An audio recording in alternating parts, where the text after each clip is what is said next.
Welcome back. Thank you for joining me.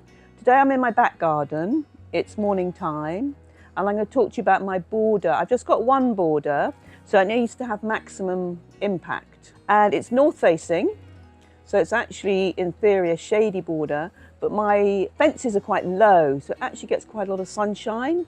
It gets light for about 4 hours of the day, sort of about half the day. So I treat it as a part sun border. And I'm just going to talk through what's flowering, what's still flowering. It's early autumn, it's suddenly autumn, but things are still flowering and giving me a lot of beauty. So, Verbena bonariensis, which I've talked about before, which is lovely and great for butterflies. It provides a source of nectar for a long time for butterflies, and it flowers into autumn. Then Salvia Hot Lips, which I've talked about a lot, which is here. And that flowers into autumn too. And the asters underneath, which are flowering and will carry on flowering for a little while now.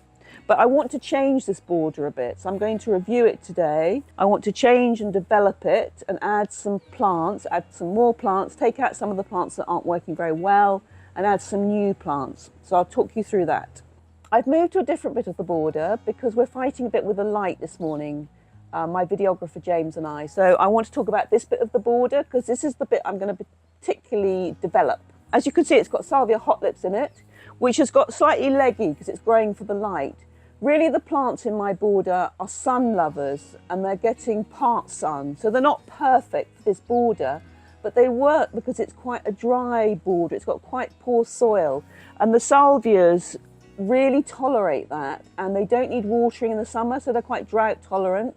So they work really well, and I'm quite a salvia freak, as you well know if you've been watching my videos. So I'm actually going to add some more salvias here. What I'm going to do is I'm going to trim the salvias back first, keep them bushy, and then look at the spaces and add some new plants. The hydrangea at the back there is really struggling. It's too dry, it's under a lilac, and I water it religiously in the summer because it gets dry and it struggles, but I'm fed up with doing that, so I'm actually going to put in a new plant, and I'm probably going to put in a salvia. I'm also going to put in some more hardy geraniums because they tolerate a wide range of soils. I'm going to put in a campanula, and that's probably going to be it. I'm going to be doing that in the autumn, so watch this space because autumn is a really good time to review borders and think about what you want to change about them. And it's a really good time for planting because there's plenty of moisture in the soil.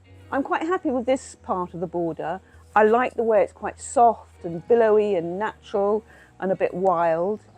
I will cut back the salvias in the autumn, sort of mid-late autumn when they finish flowering, because I want them to be bushy. But otherwise, this is working quite well.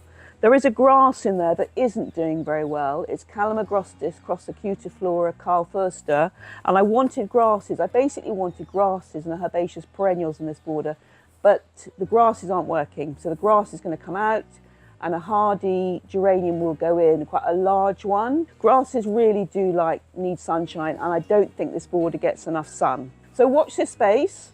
In a couple of weeks, I'll be taking some plants out, adding some new ones, and developing it. Oh, I'm also going to put in some penstemons because I want to trial them in this border. Thank you for watching me. Please like and subscribe, and I'll see you in the next video.